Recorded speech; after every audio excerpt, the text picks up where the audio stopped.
Ho, ho, ho! On approche du 24-22 décembre aujourd'hui. Et au fur et à mesure qu'on avance, en fait, il y a des gens qui nous font des retours par courriel. Et d'ailleurs, si jamais tu veux nous faire un retour, ça va nous faire plaisir de lire ce que tu auras pensé de ce calendrier de l'Avent. C'est une première pour nous.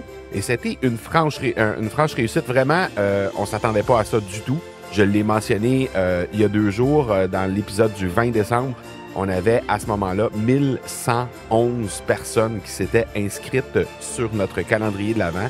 Et honnêtement, quand on a démarré le projet, on se disait, si on a 400, 500 personnes, on va être super content. Et finalement, mais c'est presque 3 fois ça qu'on a eu. Donc vraiment, vraiment, merci beaucoup d'être là. Et si jamais vous voulez nous faire un retour pour peut-être des choses qui manquaient dans ce calendrier de l'Avent, des choses que vous avez particulièrement appréciées, des choses que vous aimeriez avoir peut-être pour la version de l'an prochain, n'hésitez pas à nous répondre par courriel. Vous pouvez nous écrire à support@academypodcast.com ou juste répondre à tous les courriels qu'on vous envoie. Donc, le courriel que tu as reçu qui te dit qu'il y a un épisode en date d'aujourd'hui, le 22 décembre. Donc, tu peux simplement aller cliquer sur ce courriel-là et nous répondre ou nous écrire tout simplement au support@academypodcast.com. Bref, aujourd'hui, ça va être un épisode relativement court, mais je veux te parler de réussite de podcasteur parce que oui, c'est le fun de pouvoir dire là, je peux faire ci, je peux faire ça, un peu tout ce qu'on a parlé pendant tout le calendrier de l'Avent.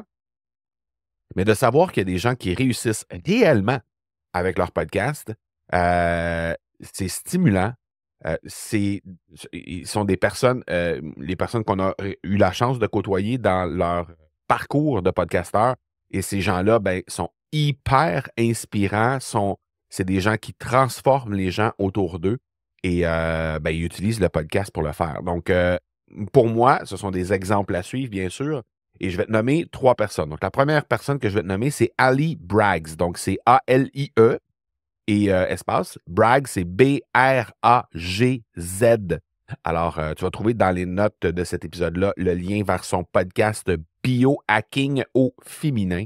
Elle parle évidemment de biohacking. Et Ali a un modèle d'affaires qui est un peu différent de la majorité des gens sur le web, c'est-à-dire que elle, de son côté, les gens passent majoritairement par une équipe de vente, une équipe qui propose ses projets, ses produits, et ses services et ses programmes. Et ce qu'elle remarque depuis qu'elle a lancé son podcast, c'est que majoritairement, les gens qui arrivent en appel et qui ont déjà écouté un podcast vont convertir beaucoup plus facilement. La majorité des gens vont le faire tellement qu'à un certain moment, dès le départ, en fait, de son épisode, de son podcast, plutôt, en moins de 20 épisodes, elle a dû tripler la taille de son équipe de vente juste pour répondre à la demande qu'il y avait à ce moment-là. Donc ça, c'est déjà une belle victoire en soi. Mais aussi, ce que ça a amené un shift dans sa façon de faire, c'est que quand les gens arrivent à un appel avec un membre de son équipe de vente et que à la question « Est-ce que tu écoutes le podcast d'Ali? » la réponse est non.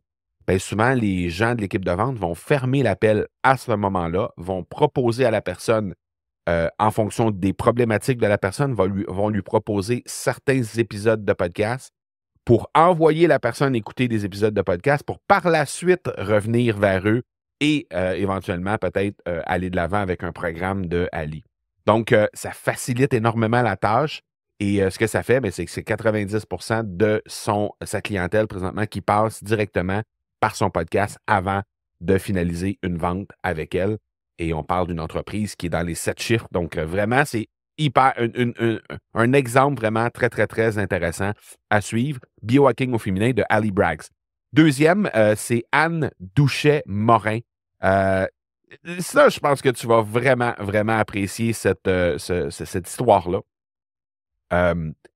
Voyage en Périnée, son podcast, et avec quelques dizaines de personnes seulement par épisode et quelques centaines de personnes au total sur son podcast. Elle a réussi déjà à closer des ventes directement grâce à son podcast de plusieurs milliers d'euros.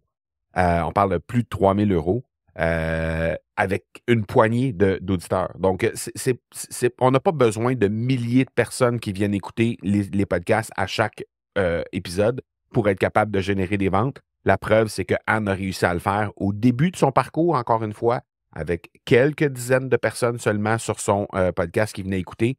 Et elle a réussi à générer plusieurs milliers d'euros de chiffre d'affaires directement grâce à son podcast.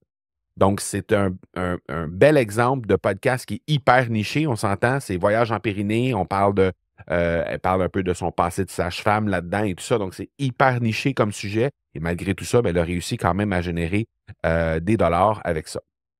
Le dernier exemple que je veux te donner, c'est Éric Boisjoli. Le podcast s'appelle D'ordinaire à exceptionnel. Éric, c'est un ancien athlète. En fait, il a été repêché par les Dodgers de Los Angeles dans le baseball majeur et c'est un des rares Québécois qui a été repêché. C'est très, très rare, à part des Américains dans le baseball majeur et quelque peu aussi les pays du Sud. Il y a très, très peu de personnes à l'extérieur de ça qui sont repêchées dans le baseball majeur. Et lui, il a eu l'occasion de l'être. Et ceci dit, sa carrière s'est arrêtée là. Et là, il a essayé de comprendre pourquoi ça s'est passé comme ça.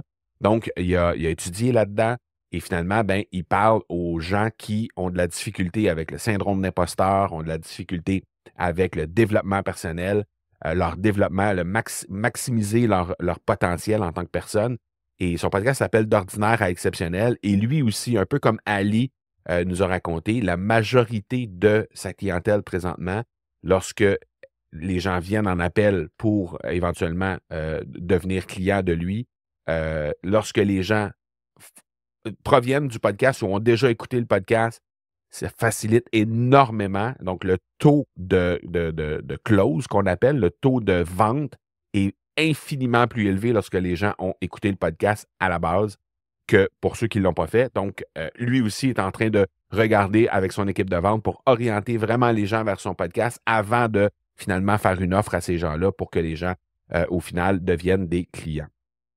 Donc, tout ça pour dire que présentement, tu as écouté ou tu as regardé le podcast du calendrier de l'Avent. Tu es peut-être un abonné de mon podcast aussi, donc le podcast de l'Académie du podcast. Si ce n'est pas le cas, on t'a proposé des épisodes pendant tout le calendrier de l'Avent, des épisodes qui venaient en appui, en fait, au sujet qu'on a traité. L'épisode de podcast que j'ai envie de te proposer aujourd'hui, c'est tout simplement une entrevue avec Ali Braggs. Je t'en ai parlé il y a quelques instants à peine. C'est à l'épisode 284. Donc, si tu veux aller entendre toute l'histoire d'Ali avec l'histoire de son lancement de podcast, c'est disponible au academypodcast.com/284 et tu vas pouvoir entendre Ali te raconter ça.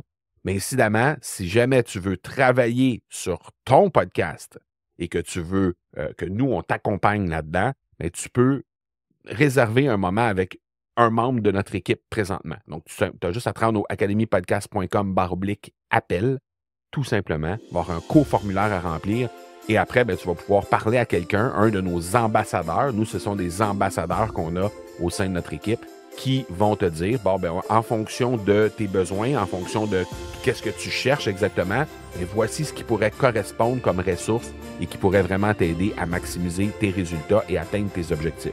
Donc, academypodcast.com/appel, ça va nous faire extrêmement plaisir de discuter avec toi là-dessus. Et demain, on va parler des 3 podcasts qui m'ont le plus marqué en 2024. Donc, tu vas t'apercevoir, il y a des podcasts là-dedans. En fait, la majorité de ces podcasts-là sont des podcasts en anglais. Donc, si tu es à l'aise avec l'anglais, pas de souci.